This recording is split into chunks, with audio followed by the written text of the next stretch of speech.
Itu kronologinya yang saya dapat, sehingga terjadi pembatalan itu ada torpedo dari Istana Lama maupun Istana Baru. Begitu informasinya, bahwa di hold dulu karena yang menjadi wakilnya ada beberapa kasus hukum yang bisa saja nanti terjadi masalah di kemudian hari.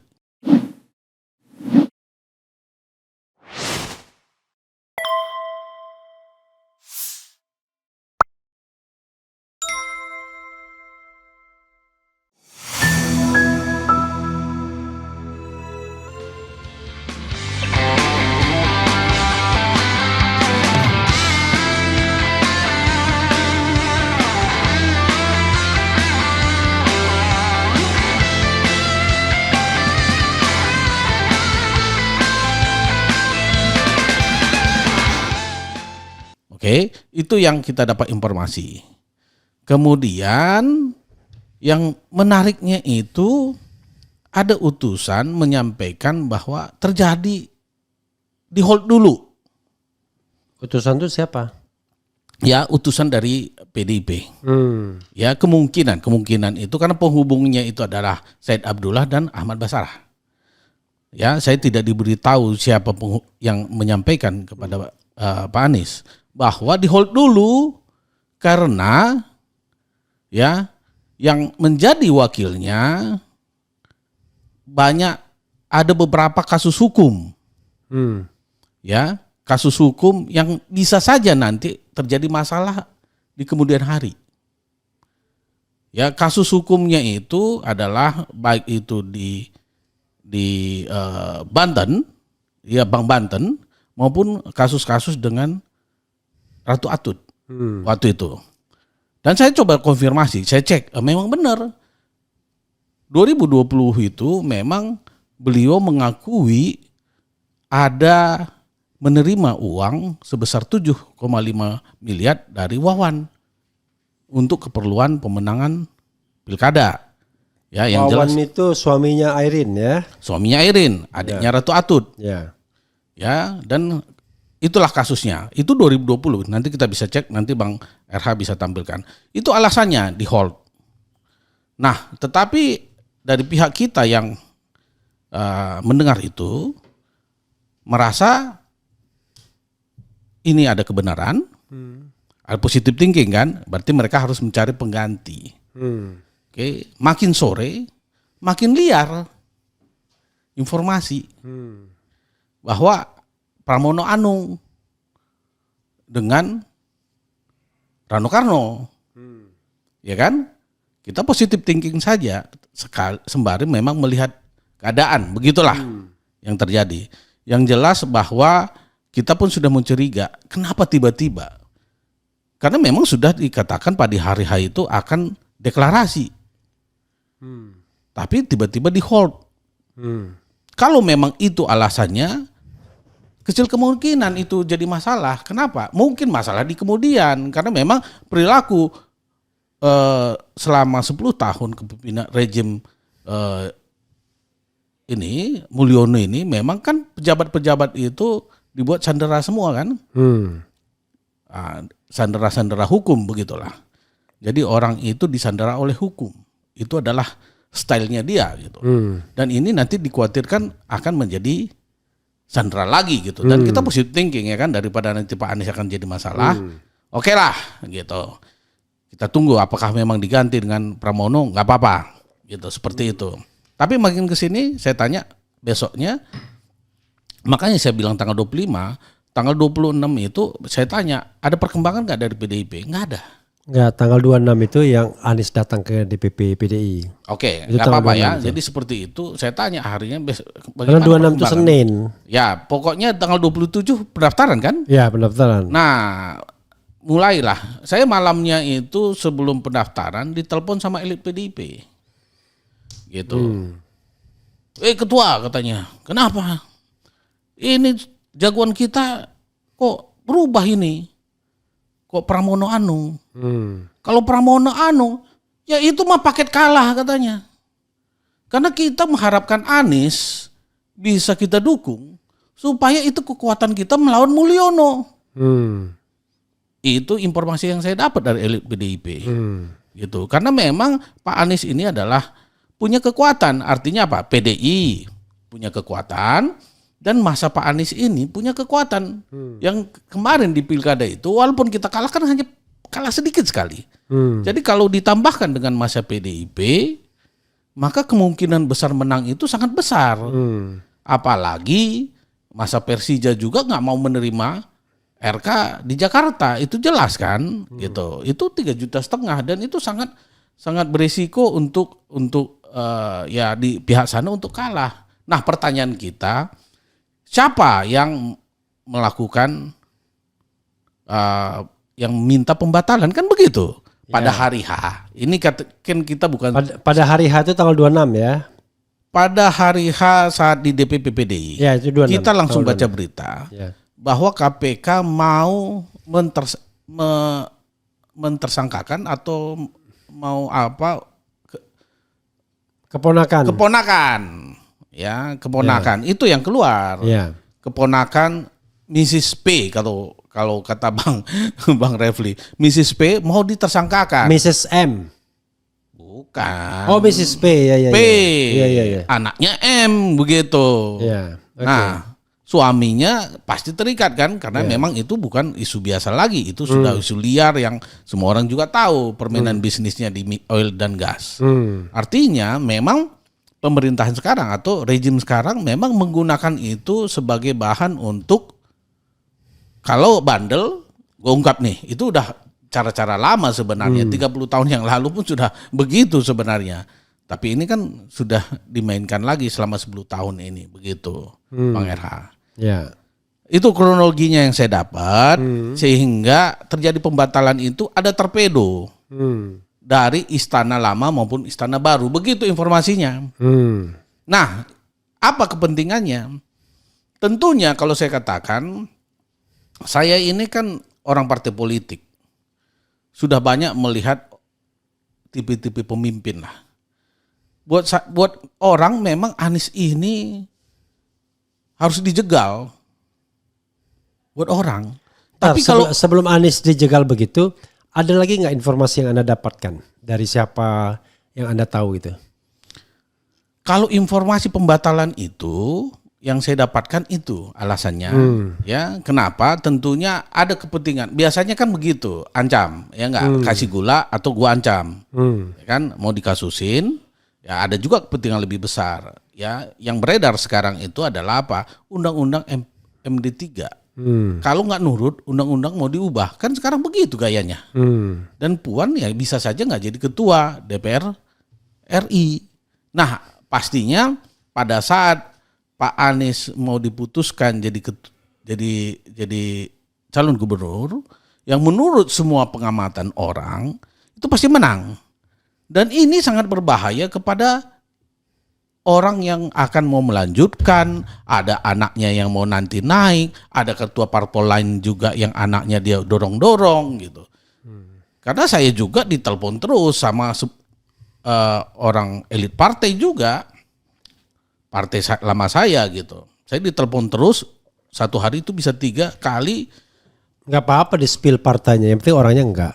Ya itu, jadi partai lama saya, nanti cek aja partai lama saya kan, mengetahui keadaan perkembangan, ya kan, bukan partai lama saya sampai sekarang sebenarnya masih ya, karena saya belum keluar kan, sampai hari ini gitu. Dan saya tanya di situ ada bapak, iya ini sama saya lagi sama bapak. Artinya semua orang berkepentingan, karena kalau Pak Anies ini kan kualifikasinya di atas rata-rata, ya pemimpin yang ada di Indonesia ini, yang mana pun. Ya saya kenal juga, kita kenal juga. Saya karena gini, Sobat Era harus dapat dagingnya juga, jangan abstrak semua. Jadi partai itu, partai mana tuh bisa disebutkan? Ya Partai Demokrat. Partai Demokrat. Kenapa dia berkepentingan terhadap Anies? Karena ada AHY. Iya betul, itu kan jagoannya juga untuk ke depan. Ya, oke silakan gitu. Teruskan. Ya jadi itu dagingnya Bang RH ini, jago Bang RH ini, ngungkit-ngungkit ya kan. Artinya semua orang begini, ini kan kita melihat, ya bukannya kita kan realistis kan. Ya. Anies ini kan sangat punya kapasitas, kapabilitas ya kan. Ya. Dan juga dia punya kalau Soekarno tadi itu karisma. Ya. Itu yang nggak dipunyain orang. Semua pemimpin di Indonesia itu hampir semua punya kapabilitas, tapi dia nggak punya ini karisma. Kalau kata Bang Andi Sinulinga, sor kita dibuatnya gitu. Jadi dibuat orang sor gitu. Jadi banyak pengikutnya dan dia motivator. Dan hampir semuanya, karena saya juga motivator, ya pembicara juga. Jadi saya perhatikan gitu, kenapa orang ini hebat? Karena dia juga motivator. Itu motivator yang memberikan semangat kepada orang sehingga orang mengikuti dia, termasuk saya yang 3 tahun bersedia meluangkan banyak waktu, dana dan tenaga itu untuk beliau gitu. Ya itu kan tidak mudah gitu. Orang mau mengikuti kita dengan banyak pengorbanan gitu loh. Uang, tenaga, semuanya untuk sebuah cita-cita. Orang ini bagus gitu. Dan kita lihat dari sejak mahasiswa Bang RH, kita sama-sama kuliah di Jogja. Anies Baswedan ini dengar namanya aja orang, ya kan udah keren sekali kan begitu. Ya ini menjadi ancaman buat orang. Kalau sebenarnya dia negarawan ya. Karena saya kan 30 tahun dekat sama Pak Syafiee Ma'arif. Ya anaknya cuma 1 dan saya sahabat saya. Ya saya belajar dari guru bangsa dan saya percaya ya kan karena sama gurunya langsung ya saya belajar gitulah ya. Kalau orang memikirkan bangsa ini sebenarnya Anies lah jadi presiden. Kalau presiden Anies ya udah lompatan Indonesia ini bisa 3-4 kali lipat. Bukan membuat pemimpin yang licik lah, pembohong lah, nggak punya kapasitas, sekolah juga nggak jelas. Ya itu. Bangsa ini sebenarnya kaya sekali Bang Refli. Tapi itu tadi orang-orang licik yang jadi pemimpin kita. Orang-orang yang nggak mau Indonesia ini maju gitu. Padahal Indonesia ini kita kan sering muter-muter luar negeri gitu. Kering lah apa. Indonesia ini kayaknya setengah mati. Apa yang nggak ada di Indonesia. Tapi kenapa kita nggak maju? Karena orang-orang licik tadi yang ingin menguasai gitu. Nggak mau memberikan kepada orang-orang yang punya kapasitas. Apalagi sekarang merit system tidak ada. Jangan mengecil suaranya. Ya kan? tetap konsisten. Apalagi sekarang nggak ada merit system gitu. Yeah. Orang sekolah nggak jelas jadi calon wakil presiden. Ya nggak. Banyak sekarang orang elektabilitas 1%. Kalau nggak ada undang-undang kemarin itu, udah jadi itu. Ya kan? Seperti di Banten, itu lawannya Airin itu elektabilitasnya cuma 1%, gitu. Melawan Airin 50%, coba 50% nggak diberi dukungan. Sama dengan di Anies ini, udah rusak semua kan. Rakyat sekarang, Bang Refli, demokrasi ini udah dibegal. Sebenarnya sudah harus reformasi jilid kedua, udah rusak sistem kita.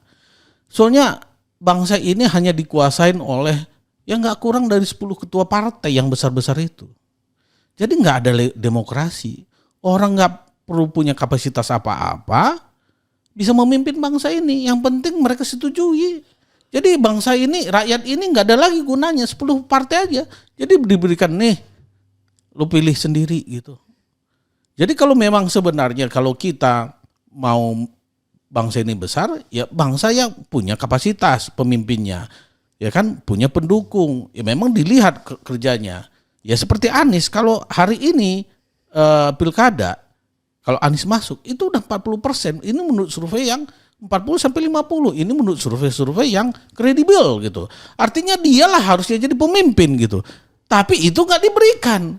Malah yang diberikan RK yang 13%. Dan Pramono Anung yang nggak ada surveinya yang jelas, nggak dikenal orang. Bro, gitu. Ini sebelum terlanjur untuk terus beropini, saya tahu bahwa Anda sebagai relawan yang die hard pasti kecewa kan?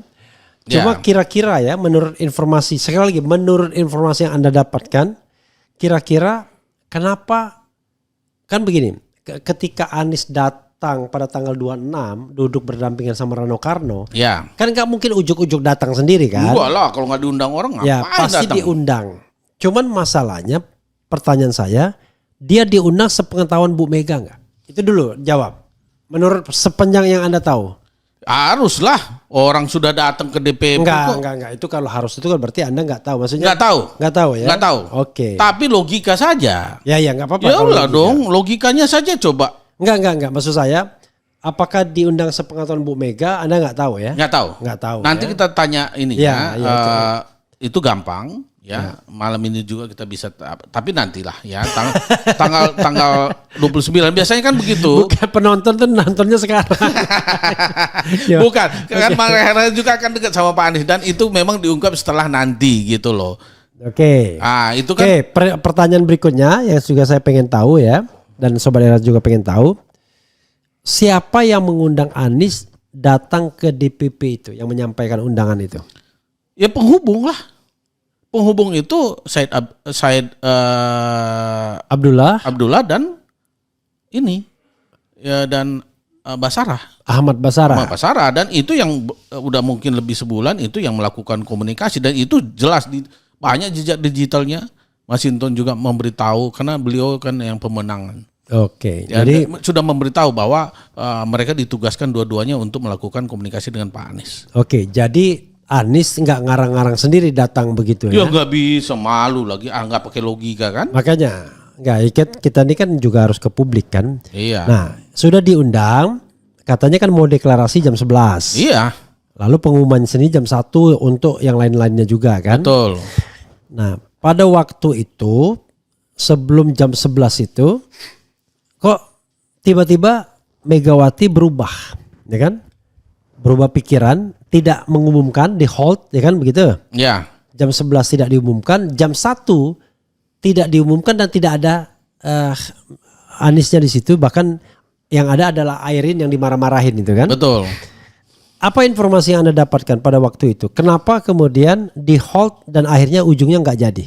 Ada nggak informasi? Tadi kan saya sampaikan bahwa informasi pada saat itu ya nggak. Udah pastilah mereka nggak terus terang. Iya. Tapi dia beritahu bahwa kita hold dulu karena RK juga namanya wakilnya nih kan. Ada kasus hukum selama dia memimpin di Banten. Oke, itu ya. Sehingga takut dipermasalahkan nantinya. Oke. Gitu. Dari tim kita sudah melihat kok bisa. Karena itu kan bukan persiapan sehari Bang Refli. Itu udah pasti. Ya sudah dipersiapkan orang yang nggak mungkin 1-2 hari kan, artinya CV-nya juga udah dicek semua. Kenapa tiba-tiba dilakukan pembatalan dengan alasan itu? Oke. Walaupun masuk akal, saya lihat memang kasus hukumnya banyak gitu. Tapi kan kita curiga karena itu kan nggak biasa gitu loh, nggak masa ini pekerjaan besar. Maksud saya, gitu. Kita ini kan panggung depan sama panggung belakangnya. Saya pengen panggung depannya atau panggung belakangnya. Jadi informasinya aja. Jadi informasinya karena Rano Karno ada kasus hukum ya, di hold. Nah setelah ternyata muncul nama Pramono Anung dan akhirnya Pramono Anung yang didaftarkan plus Rano Karno yang katanya bermasalah yang kasus hukum. Ya, apa yang Anda dengar? Kok tiba-tiba alasannya kasus hukum, tapi ternyata terus saja dengan Pramono Anung. Yang Anda dengar apa? Yang saya dengar ada torpedo pastinya. Yang ada torpedo lah dari Istana Lama dan Istana Baru kata Bang Refli. Tentunya ada dengan kasus-kasus hukum ya. Ini bergennya ya. Itu yang kita dengar. Seperti itu Bang Refli. Dan ya saya malamnya ditelepon sama elit PDI itu. Mengatakan wah ini mah udah calon kalah ini katanya. Kita mengharapkan Anies supaya bisa menghadang Mulyono. Malah enggak gitu. Makanya mereka pun ya sudah pesimis ini menang gitu. Ini dalamnya PDI karena mereka mengharapkan Anies dan pendukungnya untuk memenangkan DKI gitu. Dan ini sebagai senjata juga untuk yang melawan kesewenang-wenangan Mulyono. Begitu Bang. Oke, kita bacakan komentar Sobat Era sekalian dan mungkin dijawab sebisa kita yang menjawabnya ya. Karena begini, memang kalau analisis banyak hal ya, tetapi memang beberapa informasi itu juga harus disampaikan ya. Nanti mudah-mudahan nanti Abah Anies langsung menyampaikan informasi, tapi dia belum tentu juga ya. Oke. Yang relevan aja nanti ya, yang dijawab ya. Mulyono mengerahkan buzzer, pasti biaya besar, banyak banget buzzernya di medsos, salut. Sudah tidak percaya sama partai yang diisi sama pengkhianat bangsa. Cinta partai tapi tidak cinta rakyat. Buktinya pajak naik, pupuk susah, BBM listrik, sembako naik terus. Ya. Hahaha, masih bahas abah, buat dugaan macam-macam. Lah, kalau PDIP mau usung kader sendiri, kok kalian ngamuk-ngamuk? Kader tuh udah dari awal sama-sama bangun partai. Lah, Anies apa yang telah dibuat pada partai itu? Nah, Anda harus jawab ini ya. Oke, tapi disimpan dulu ya. Anda harus jawab dulu. Nanti lupa lagi. Ya udah kalau begitu coba jawab dulu lah. Jawab. Ya, jadi netizen itu. Jadi kita pakai realistis saja, realita aja ya. Di Medan itu bukan kadernya PDIP. Di Banten bukan kadernya PDIP. Oke, jadi itu harus jelas gitu. Nah, hitung-hitungan saja. Kalau PDIP sama PDIP bisa nggak menang melawan 12 partai. Di situ juga ada katanya PKS yang punya mesin sama dengan PDIP. PDIP sendirian, dia mau dapat dari mana? Tadi itu bisa menang kalau dia bergabung sama Anies. Kalau sekarang dia sendiri, penguasa dia lawannya, kemudian pendukung Anies juga lawannya. Jadi dari mana jalannya menang? Ya kan ini kalau buat netizen yang mengatakan kader, oke, contohnya ada di sana. Partai kan nggak selamanya harus kader. Tapi kalau dia menjiwai, menyampaikan misi-misi partai itu, ya udah sejalan sebenarnya. Karena Anies itu kan sangat peduli sama orang kecil. PDI itu adalah misi-visinya, udah sejalan. Lagi ya. Kalau RK menang, Persija dan Persib jadi saudara, hehehe. Nggak asik lagi kalau tanding. Ini selingan ya. Kemudian, kenapa Anies tidak mau berdemokrasi, tidak mau jadi bagian dari partai? Itu bukti Anies tidak mau konsisten. Coba jawab. Ya, kalau tidak mau berpartai itu tentunya ada alasan Pak Anies. Kan begitu. Tapi dia berpolitik kan? Kalau hanya berpartai ya itu kan hanya modal KTA sebenarnya. Ya, buat KTA 5 menit udah berpartai, bukan itu esensinya kan? Tapi berpolitik yang benar itu dia sudah lakukan. Kalau berpartai mah 10 kartu bisa kan dibuat begitu kan?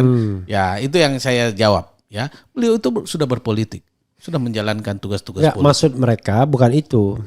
Masuk parpol. Masuk PDIP karena PDIP kan pengen jaminan bahwa Anies ini loyal dengan PDIP kan begitu. Begitu. Nah, kalau informasi yang kita dapatkan dan ya Bang RH juga ikut, kalau Pak Anies itu sebenarnya terbuka, nggak ada alasan juga di situ.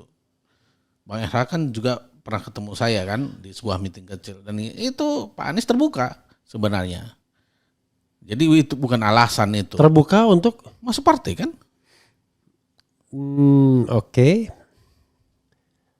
Enggak juga ya rasanya kan. Kalau sosok Anies kelihatannya dia tidak mau masuk partai ya. Karena masuk partai itu mengecilkan dia berarti kan. Nah itu yang kalau sama Bung Sahrin juga jubir dan mengatakan itu berkali-kali Pak Anies itu terbuka. Ya kan. Dan juga di meeting terakhir juga ada Bang Refli juga kita menyampaikan bahwa ya harus mengambil keputusan dan udah disampaikan dan Sahrin bilang dia terbuka, jadi bukan alasan gitu. Tapi alasan yang paling penting Bang RH yang saya lihat itu ini bukan opini, itu memang ada ketakutan. Kalau Anies ini akan punya kekuatan baru, padahal Anies itu berlian pasti punya kekuatan terus, nggak bisa itu dimatikan gitu. Kita lihat saja nanti. Gitu. Oke, ini terakhir ya. Salah satu faktor yang menyebabkan Bu Mega tidak mau mencalonkan Anies itu adalah ada faksi yang memang tidak menginginkannya. Ya. Kalau saya lihat yang muncul di media itu Ganjar udah pasti. Ya. Ganjar mengatakan kalau saya sih pilih kader. Ya. Dia sih tidak menyerang, tapi kalau ditanya ya saya sih pilih kader.